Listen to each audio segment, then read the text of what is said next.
ان ایام کو ایام فاطمی کہا گیا ہے. ایام فاطمی در حقیقت دین کے سمجھنے کے لیے ان ایام کا منانا ضروری ہے. جس طرح بعد رسول اللہ صلی اللہ علیہ وآلہ وسلم امت دین بھول گئی تھی. توجہ کریں گے انشاءاللہ. جب رسول اللہ کی رحلت ہوئی تو امت نے دین کو بھلا دیا.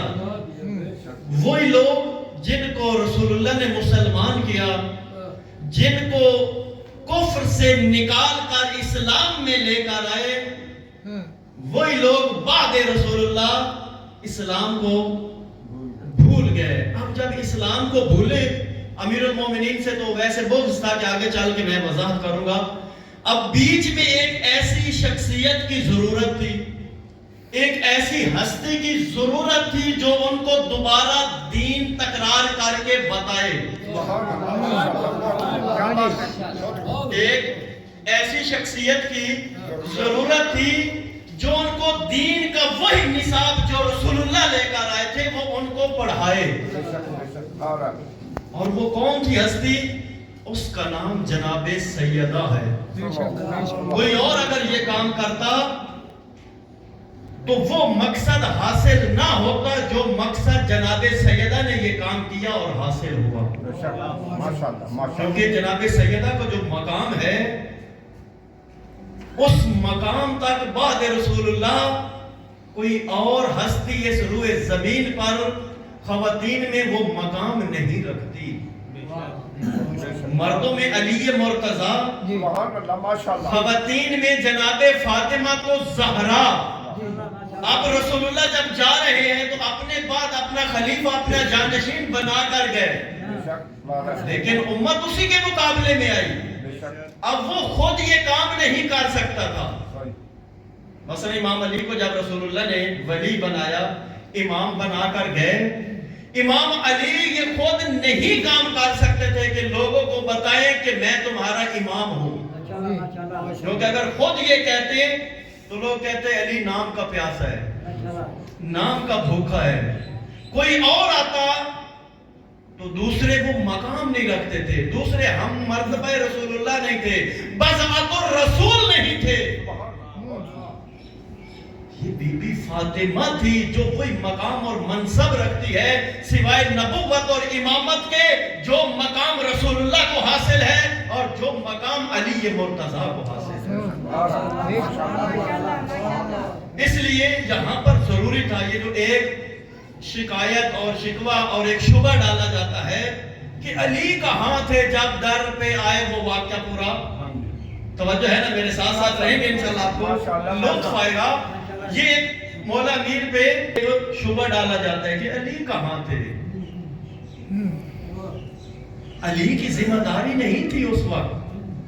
آج یہ جو ہمارا منبر ہے، عموماً اس منبر پہ ہم اپنی محنت جو ہوتی ہے خطبات کی وہ زیادہ سننے کو ملتی ہے، لیکن حق ان کا بنتا ہے جو دین لے کر آئے ہیں. آج جو ایام چل رہے ہیں جناب سیدہ کے ہیں، بجائے اس کے کہ میں اپنی طرف سے کچھ بیان کروں، آج حق بنتا ہے کہ جناب سیدہ نے بعد رسول اللہ کیا کردار انجام دیا ہے. آپ دیکھیں بی بی کا کردار، وہ 2 خطبے بی بی کے، در حقیقت ان 2 خطبوں میں بی بی توحید بھی بچا رہی ہے، نبوت بھی بچا رہی ہے، معاد کی بھی قیامت کی بھی وضاحت کر رہی ہے، امامت بھی لوگوں کو پڑھا رہی ہے. نعرہ تکبیر، نعرہ رسالت، کل ایمان، نعرہ حیدری. کیونکہ لوگوں نے خود سے امام بنا لیے تھے.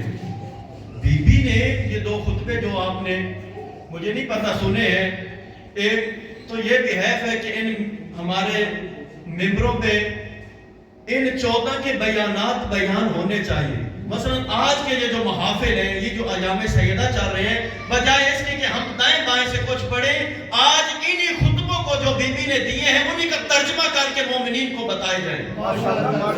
لوگوں